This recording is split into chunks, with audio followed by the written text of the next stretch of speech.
ये नाई थे, बाल काटने का काम करते, और राजा के नाई थे, राजा के बाल काटते थे, और किसी के बाल काटने को इनका अधिकार नहीं था। तो नगर के राजा के नाई थे। एक दिन इनके मन में बड़ी भक्ति जगी तो कथा सुनने गए। तो कथा में व्यास जी बता रहे थे कि गीता में भगवान कहते हैं मासा नाम मार्गशीर्षो, हम मार्गशीर्ष महीना मैं हूं, इन भावों में ये मैं हूं, इन भावों में भगवान अपनी विभूतियों का वर्णन कर रहे थे। सब लोग ध्यान से सुनिएगा, 10-15 मिनट और सुनो फिर विश्राम करेंगे। और तभी भगवान गीता में कहते हैं कि मानवों में जो राजा है वो मैं हूं। जहां कहीं भी राजा हैं, भगवान ने यह बात कही है कि राजा मेरा ही प्रतिनिधि है। राक्षसों में प्रहलाद मैं हूं, भगवान स्वयं कह रहे हैं। तो सेन नाई बैठ करके कथा सुन रहे थे, बोले कि मानवों में राजा मैं हूं, राजा मेरा ही प्रतिनिधि है। तो नाई तो बड़ा प्रसन्न हो गया, बोले मुझे ठाकुर जी मिल गए। अपने राजा की इतनी बढ़िया हजामत करते, उनके हाथ पांव दबाते, मालिश करते, खूब हाथ पैर दबाते, सिर और बढ़िया प्रेम से सेवा करने लगे। बोले कि यही हमारे भगवान हैं। अब तो वो राजा के हफ्ता में 1-2 बार जाके हजामत करते, और उसके बाद कभी समय मिलता तो कथा सुनते।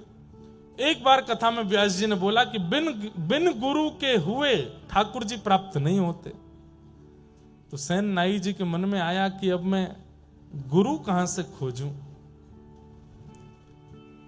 तब किसी ने इनको बताया, बोले काशी में विराजमान है श्री रामानंदाचार्य जी महाराज, आप उनकी शरण में चले जाओ, वो बहुत अच्छे गुरु मिलेंगे। और श्री सेन जी काशी चले गए।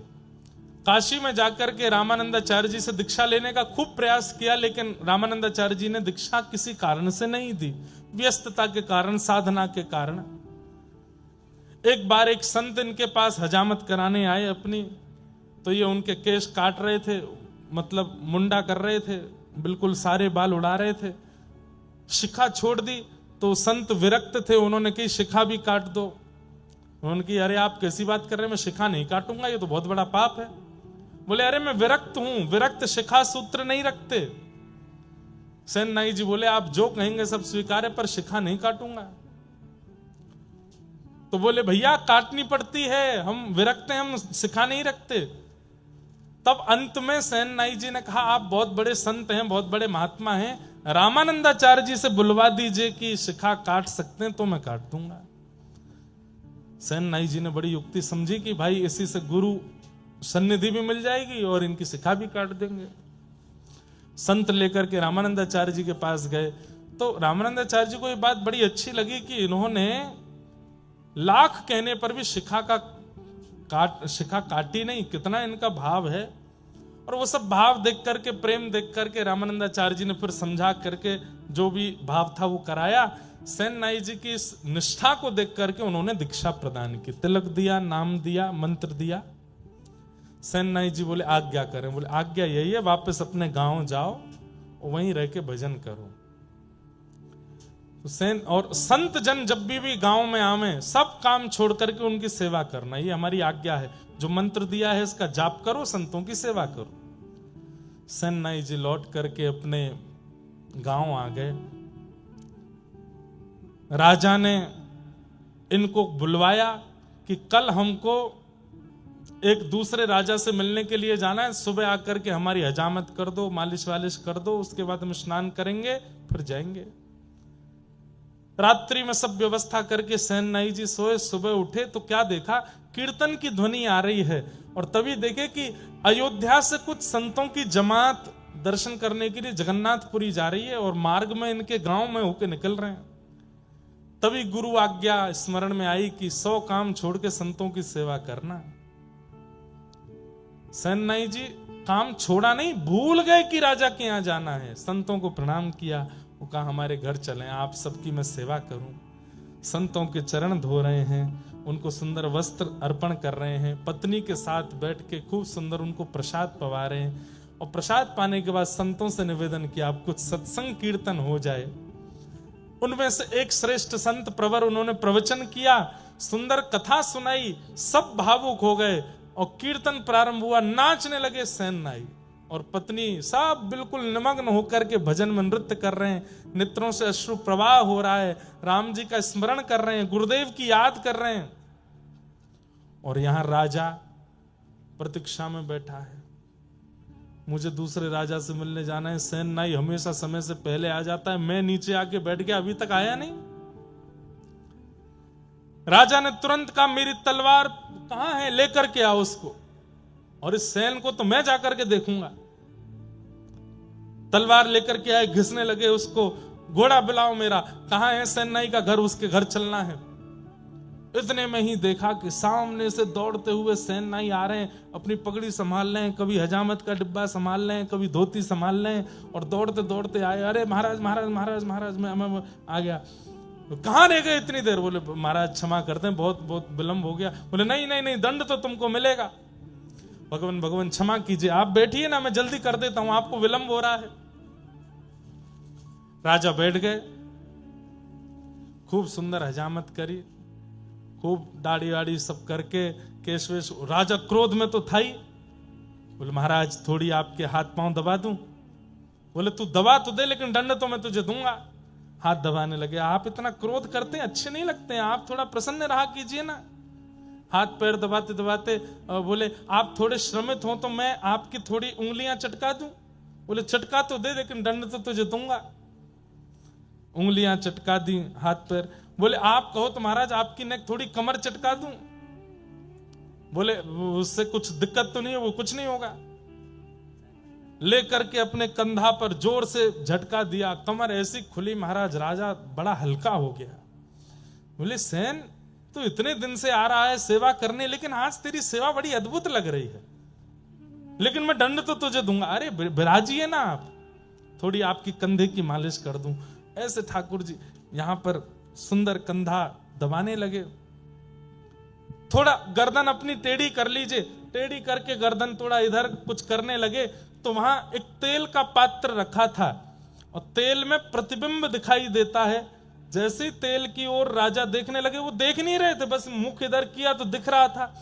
जैसे देखने लगे, सेन नाई ने जैसे ही अपना मुख इधर किया तो प्रतिबिंब में क्या दिखा? मोर मुकुट, कटाक्ष नेत्र, नाक में सुंदर नथ बेसर, ऐसी मधुर मधुर मुस्कान। पीछे मुड़कर के देखें तो सेन नाई, और प्रतिबिंब में देखें तो ठाकुर जी। राजा बोला ये मेरी आंखों का भ्रम है कि क्या है, पता नहीं हो क्या रहा है। नेत्र बंद करके अनुभव करे तो हाथों का स्पर्श इतनी बार राजा ने किया, लेकिन आज जैसा स्पर्श नहीं था। राजा सोचने लगे कहीं ऐसा तो नहीं है सच में ये ठाकुर जी ही हो। और बस ऐसा कहकर के राजा ने जैसे ही नेत्र खोले तो सैनिक जन खड़े थे। बोले वो सेन कहां गया? बोले वो तो आपकी मालिश कर रहा था, आप सो गए थे गहरी नींद में, तो वो बोला कि अब सब हो गया है तो मैं चलता हूं। वो तो अपनी दक्षिणा लेकर के चला गया। राजा बोला कोई बात नहीं, अब इसको अगली बार देखूंगा, अब तो तैयार होके चलता हूं। अपने वस्त्र आदि पहन करके राजा तैयार हुए। वहां सेन को पता चला कि राजा ने आज बुलाया था, मैं तो कीर्तन में रह गया। कौन आए थे? ठाकुर जी आए थे। ठाकुर जी भैया हमने बहुत रूपन में देखे, कभी ठाकुर जी नरसिंह भगत बन करके भी गए हैं। ठाकुर जी एक जगह सक्कूबाई बन के पिटाई करवाने गए अपनी, वो एक दिन वो भी कथा सुनाऊंगा। लेकिन नाई बन करके पहली बार गए ठाकुर जी, अपने हाथ से हजामत करके आए, बाल बाल काट के आए राजा के, और मालिश करके आए, हड्डी वड्डी चटकाया है उसकी।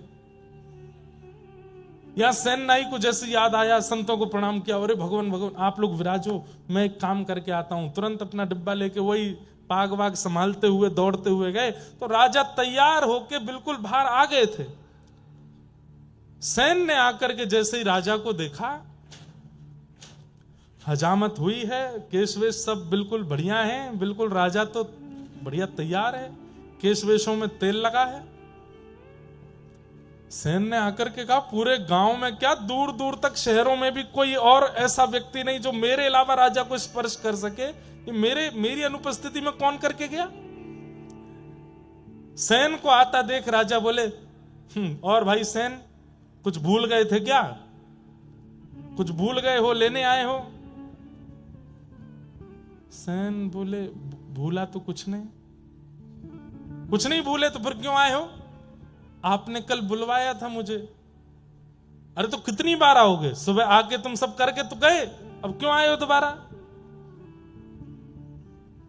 सेन बोला, मैं नहीं आया था, मेरे घर तो संत जन आए हुए थे, मैं उनकी सेवा में लगा था, कीर्तन कथा चल रही थी मेरे घर में, तो मुझे देरी हो गई तो मैं दौड़ा दौड़ा आया कि आपकी हजामत करूं। सैनिक जन बोले, अरे तू क्या पागल हो गया, भांग वांग खा के आया है क्या? तू तो आके गया, यहां पे सब करके गया है, हमने तुझे दक्षिणा भी दी थी। और बोले, हर बार तो तू इतने 10 सोने की मोहर लेके जाता था, आज बड़ी तुझे कंजूसी चढ़ी थी, बार बार कहते एक और दे दो, थोड़ा सा और दे दो, कहां लेके जाओगे इतना, और दे दो। आज 20 सोने की मोहर लेकर के गया था। मैं नहीं आया हूं, मुझ पे नहीं है कुछ भी। राजा बोला, झूठ बोलते हो। अरे वो संतों की जमात निकल रही है, मैं उनको बुलाता हूं। संतों की जमात बुलाई गई। बोले, कहां था ये? बोले, तो हमारे साथ थे, सुबह से सेवा पूजा भजन में लगे थे, बस ये बात हुई, यहां सेन के आंसू छूटे, वहां राजा के आंसू छूटे।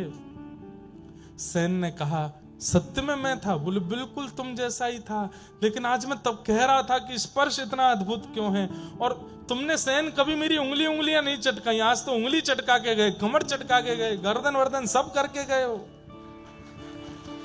और अंत में एक अनुभव मुझे हुआ था, क्या? कि मैंने तेल के पात्र के प्रतिबिंब में जब देखा तो वहां सेन नहीं, वहां पर कोई मोर मुकुटधारी दिखाई दे रहा था। सेन तो बस वहीं मूर्छासी में आ गए, राजा के चरण पकड़ लिए, बोले, धन्य हैं आप, मैं आपके अंग को छू लूं। क्यों? क्योंकि श्याम सुंदर आपको छू के गए हैं। उसी ठाकुर जी ही आए थे। राजा ने तुरंत सेन को उठाया, राजा दंडवत हो गए, बोले कि महाराज, अब आज से आपको मेरी हजामत नहीं करनी, आज से आपको ये सब क्रिया नहीं करनी है, तो आज से आप मेरे राजगुरु हैं। जिनकी कृपा से ठाकुर जी मेरे भवन में आ गए, जिनकी कृपा से ठाकुर जी का स्पर्श मुझे मिल गया, ऐसे आप नाई नहीं रह सकते, आप तो मेरे गुरु हैं। और उस दिन से सेन जी गुरु के रूप में प्रतिष्ठित हो गए।